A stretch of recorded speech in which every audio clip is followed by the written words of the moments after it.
Saudi अरब की इस बेअदबी पर जब मैंने बात की तो कुछ लोगों ने एतराज उठाते हुए ये दलील, ये जवाब पेश किया कि जनाब ये तो रोज़े मुबारक का बैरूनी हिस्सा यानी सहन है, ये रोज़े मुबारक का हिस्सा तो नहीं, इसमें बेअदबी वाली तो कोई बात नहीं, आप थोड़ी तहकीक कर लेते। चलें, आपका एतराज एक तरफ, पहले मैं इसी सहन, इसी हरम पाक मस्जिद नबी की तामीर का वाक़या याद दिला देता हूँ। तुर्कों ने जब मस्जिद नबी की तामीर करना थी तो पूरे आलम इस्लाम, आलम अतराफ में से इमारत साजी के फनून में माहिरीन की एक जमात तैयार की गई। इस्तांबुल से बाहर एक शहर बसाया गया, उस जमात को वहां ठहराया गया। तुर्क हुकूमत ने यह फरमान जारी किया कि ये तमाम लोग जो अपने फन में माहिर हैं, अपने एक होनहार बच्चे को अपना फन कुछ इस तरह से सिखाएं कि उन्हें इस हुनर में बेमिसाल और यकता कर दें। तुर्क हुकूमत उन बच्चों को कुरान का हाफिज बनाएगी, उन्हें घुड़सवारी, शाह सवारी सिखाएगी, तलवारबाजी और तीर अंदाजी सिखाएगी। 25 साल के अरसे के बाद 500 लोगों की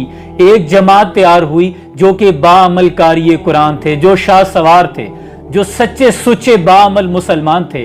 उन्होंने फिर मस्जिद नबी की तामीर कुछ इस तरह से की, बावुजू होकर, कुरान करीम की तिलावत करते हुए, दुरूद पाक पढ़ते हुए, और किसी भी टाइल को अगर नस्ब, पत्थर को नस्ब करना होता था तराशने के लिए मस्जिद नबी की हुदूद में नहीं बल्कि मदीना की बाहर हुदूद से जाकर उस पत्थर को तराशा जाता, काटा जाता कि उससे जो आवाज पैदा होगी, हुजूर अकरम सल्लल्लाहु अलैहि वसल्लम हमारे आका और साहिब जो आराम फरमा रहे हैं, कहीं उनके आराम में खलल पैदा ना हो। फिर उस पत्थर, उस टाइल को जब हरम में नस्ब किया जाता तो उस हथौड़े पर भी कपड़ों की एक तह चढ़ाई जाती।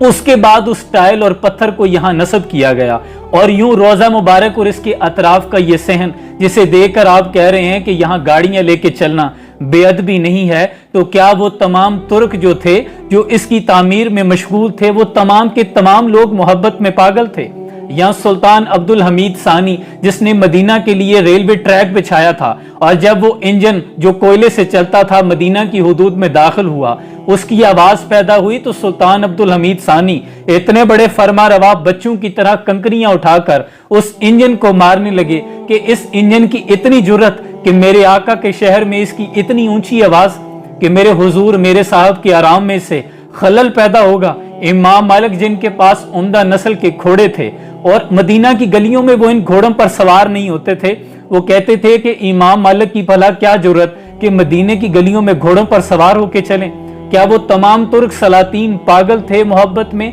जो कि शुतर मुर्ग और मोर के पंख जो इसी हरम पाक में सफाई के लिए इस्तेमाल होते थे, जब वो मोर के पंख खिंच जाते थे तो मंगवा कर उन मोर के पंखों को अपनी दस्तारों में सजाना तो इम्तियाज समझते थे। ये थी मोहब्बत की मिराज। और एक तरफ आप ये देखें कि क्या ये सहन इतना लंबा है कि यहाँ पैदल चलकर नहीं जाया जा सकता। इम्तियाजी सलूक किसके लिए है? जबकि इकबाल ने तो फरमाया कि ऐन लड़ाई में आ गया अगर वक्त नमाज, किबला रू होकर जमी बोस हुई कौमे हिजाज, और एक ही सफ में खड़े हो गए महमूद व अयाज, ना कोई बंदा रहा ना कोई बंदा नवाज। जो हुजूर ने खुतबा हिज्जतुल विदा में फरमाया था कि तुम सब के सब अल्लाह की नजर में बराबर हो, किसी अरबी को अजमी पर, किसी अजमी को अरबी पर, किसी काले को गोरे पर, किसी गोरे को काले पर कोई फौकियत नहीं, तुम सब के सब आपस में भाई हो, तुम सब के सब अल्लाह की नजर में बराबर हो, सिर्फ फौकियत तकवे की बुनियाद पर है। फिर ये इम्तियाजी सलूक क्यों? फिर ये बेअदबी करने की क्या जरूरत है कि वो गाड़ियां जो अपने मोहल्लों में, अपने रोड्स पे चलाते हैं, आप रोजा मुबारक के इतने करीब क्यों ले जाएं?